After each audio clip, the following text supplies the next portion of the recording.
تخيلوا معايا هذه المرأة هذه اللي هي جدا اللي هي المؤسسة، اللي هي نجبات لنا هذه الأجيال اللي اليوم في مواقع القرار، اللي كتلقاهم وزراء وسفراء إلى آخره وأساتذة إلى آخره. كانت كتولد 7 8 9 10 11 12، نعم بدون مبالغة 12، كاين حتى أكثر ربما.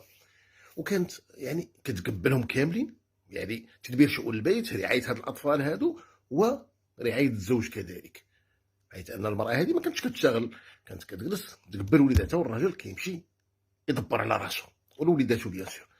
فكان الراجل كيمشي يخرج على برا يخدم، كتوض المرأة في السروية، نهضرو حنا بديك اللغة ديال زمان.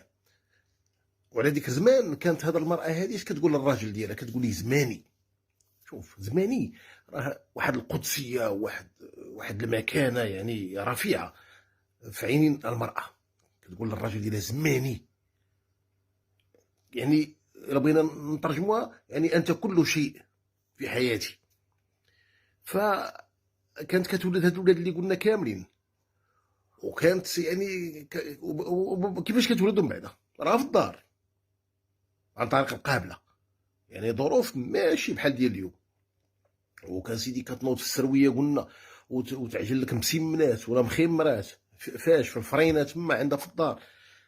ما كاينش الضو، ما كاينش الوسائل ديال الترفيه اللي كاينه اليوم عند المراه، العجانه بالضو، كلشي بالضو، ما كدير هي حتى شي حاجه، التصبين بالضو، تنوض عاوتاني وتشطب وتجفف وتطيب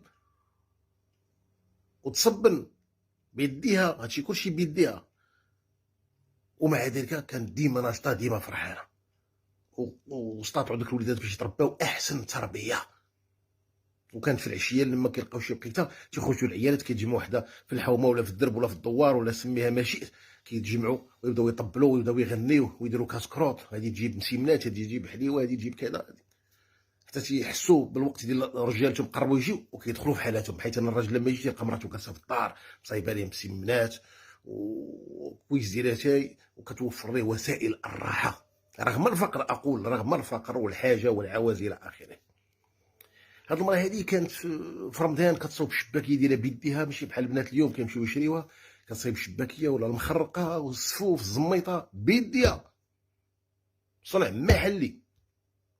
في العيد الصغير كانت عاوتاني كتصايب لك الحلوى بيديها، صنع محلي. في العيد الكبير الكبش كتشرف على التقطيع ديالو، وتصايب الكرداس، وتصايب سميتو القديد، زائد يعني البراعه ديالها في الطبخ، المشوي المجمر المحمر المبخر الى اخره. فرغم قساوه العيش انذاك